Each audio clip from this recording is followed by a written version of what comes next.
السلام علیکم ورحمۃ اللہ وبرکاتہ۔ بسم اللہ الرحمن الرحیم۔ آج کی ویڈیو میں ہم بات کریں گے ایک اس عورت کے بارے میں جو کہ بہت ہی خوبصورت اور دلکش شخصیت کی مالک تھی، اور اس کی بچیاں ہی تھی، صرف بیٹا نہیں تھا، اور اس کا شوہر ایک حادثاتی موت میں فوت ہو جاتا ہے، اور اس کے مرنے کے بعد اس کے محلے والے اس کے ساتھ کیسا سلوک کرتے ہیں آپ سن کر حیران رہ جائیں گے۔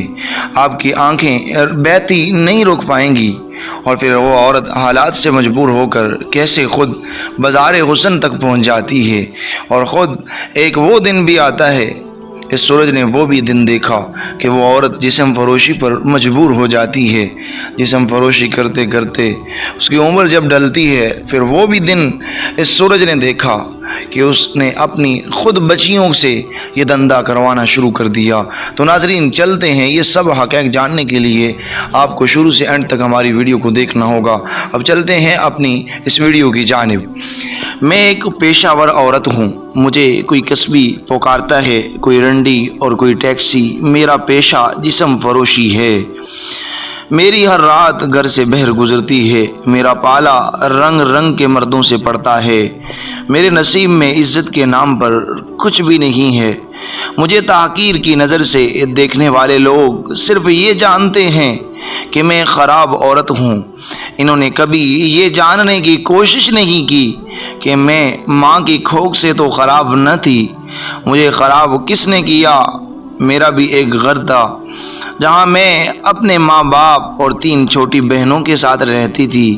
میرے والد ایک ٹیکسی ڈرائیور تھے۔ زندگی بہت آسائش کے ساتھ تو نہیں، تو آرام کے ساتھ ضرور گزر رہی تھی۔ صبح ہوتے ہی سب بہنیں ماں باپ کی دعاؤں کے سائے میں اسکول جاتی تھی۔ میرے ماں باپ کو ایک بیٹی کی خواہش ضرور تھی، مگر اس خواہش میں کبھی انہوں نے ہم بہنوں کی حق تلفی نہیں کی تھی۔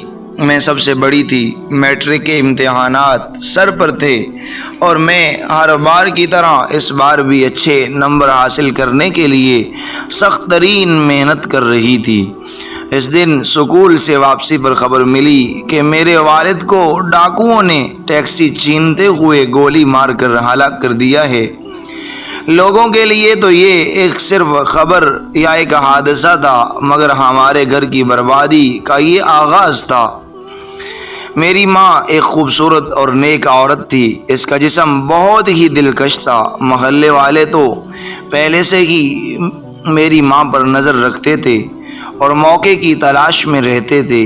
میری ماں نے ابو کے انتقال کے بعد زندگی میں پہلی بار گھر سے باہر پیر نکالنے کا فیصلہ کیا۔ شکاری تو پہلے سے ہی امی کا جسم نوچنے کے لیے تیار بیٹھے تھے۔ کرائے کے گھر اور ہماری تعلیم کے اخراجات اور ہمارے گھر کے اخراجات کہاں سے پورے ہوتے؟ اب تو ہمارے گھر میں فاقہ کشی تک کی نوبت آ چکی تھی۔ ابو فوت ہو گئے تھے اور تو کوئی کمانے والا تھا نہیں۔ ایک امی اپنے بچوں کو بھوک سے بلکتا نہیں دیکھ سکتی تھی۔ یا اللہ، یہ حالات کسی پر بھی نہ لانا۔ یہ سب میری بیوہ ماں کے لیے دیکھنا بہت مشکل تھا۔ رشتہ داروں کی تو بات ہی نہ کرو، سوائے باتیں بنانے کے ان کا کوئی کام ہی نہیں تھا۔ اور ایک وہ وقت بھی آیا کہ سب رشتہ داروں نے ہمارے گھر آنا ہی چھوڑ دیا۔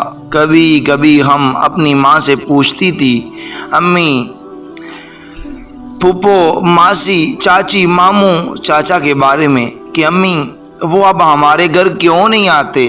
امی رو پڑتی، کہتی ہمارے جہاں کوئی رشتہ دار ہی نہیں تھے، وہ تو بس تمہارے ابو کے۔ رو رو کر ابو کو یاد کرتی تھی، کہتی تھی تو ایک حادثے میں ایک بار مر کر چلا گیا ہے، اور مجھ بیوہ کو کس کے آسرے پر چھوڑ گیا ہے جو روز ہی مرتی ہے اور روز ہی جیتی ہے۔ یہ وہ امی کے سوالات تھے یا مشکلات تھی، جنہیں آپ مشکلات سمجھیں یا سوالات سمجھیں، جن کے جواب ڈھونڈنے کے لیے میری بیوہ ماں نے ایک آسان راستہ چنا۔ انہوں نے اپنی خوبصورتی کو کمائی کا ذریعہ بنا لیا۔ جب عورت بکنے کو تیار ہو جاتی ہے تو خریداروں کی کمی نہیں ہوتی۔ ان کی جانب بڑھنے والے ہاتھ اپنی خواہشات کی تکمیل کے بدلے میں ان کے دامن میں رقم ڈالنے لگے، جس سے بہت آسودگی کے ساتھ تو نہیں مگر ہمارے گھر کی گزر بسر آسانی سے ہونے لگی۔ جب مجھ سے اسکول یا محلے والے پوچھتے کہ تمہاری ماں کیا کرتی ہے تو میں رٹا رٹایا جواب دے دیتی کہ میری ماں ایک گورنمنٹ فیکٹری میں رات کی شفٹ میں نوکری کرتی ہے۔ مگر لوگ اندھے تو نہ تھے، ان کو ہماری آسودگی دیکھ کر سب سمجھ آ رہا تھا، مگر میری ماں کا یہ کہنا تھا کہ جب ہمیں کوئی روٹی نہیں دے سکتا تو ہم ان کی باتوں کی پرواہ کیوں کریں۔ ہم نے پرانا محلہ چھوڑ دیا تھا۔ امی نے میرے رشتے کے لیے تگ و دو شروع کر دی تھی۔ وہ چاہتی تھی کہ جلد از جلد ہم بہنوں کے فرض سے سب گوش ہو جائے، مگر وہ نہیں جانتی تھی کہ ان کے گناہوں کا سایہ ہماری اگلی زندگی کو بھی تاریک کر دے گا۔ میری امی نے رشتے والی کسی خاتون کے کہنے پر میری چٹ منگنی اور پٹ بیاہ کر دیا۔ میرے شوہر ایک شریف انسان تھے، کسی پرائیویٹ فارم میں ملازمت کرتے تھے۔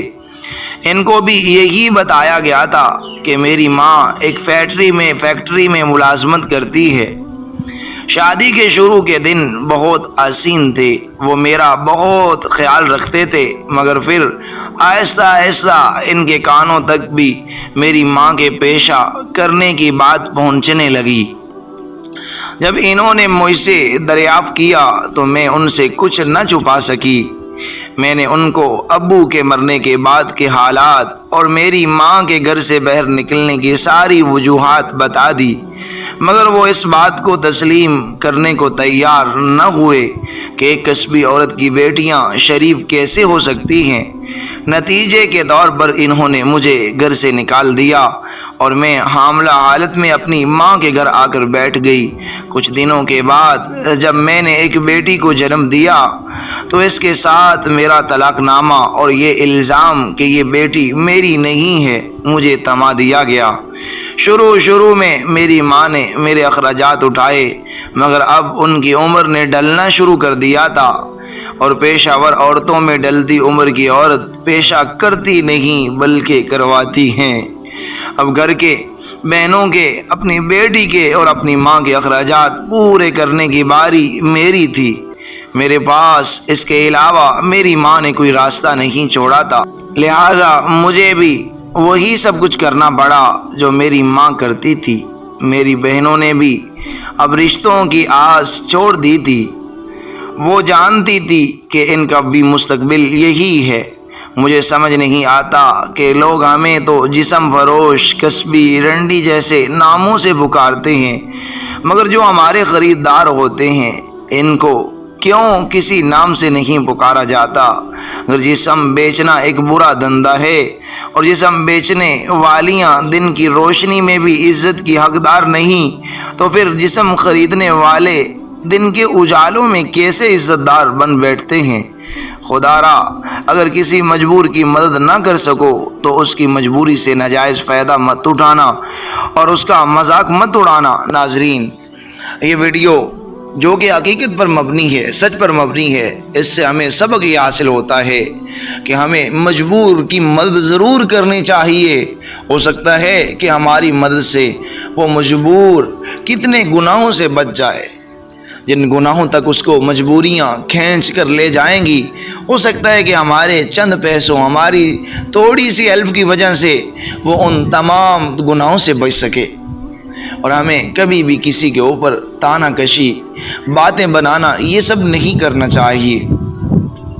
اور خدا را اگر ایسی کوئی عورت آپ کے آس پاس، آپ کے محلے میں ہو جس کا شوہر فوت ہو چکا ہو اور بیٹے کی نعمت سے بھی وہ محروم ہو، تو یقیناً اس کی مجبوری واضح ہے۔ اس کے رشتہ داروں کو مت دیکھنا۔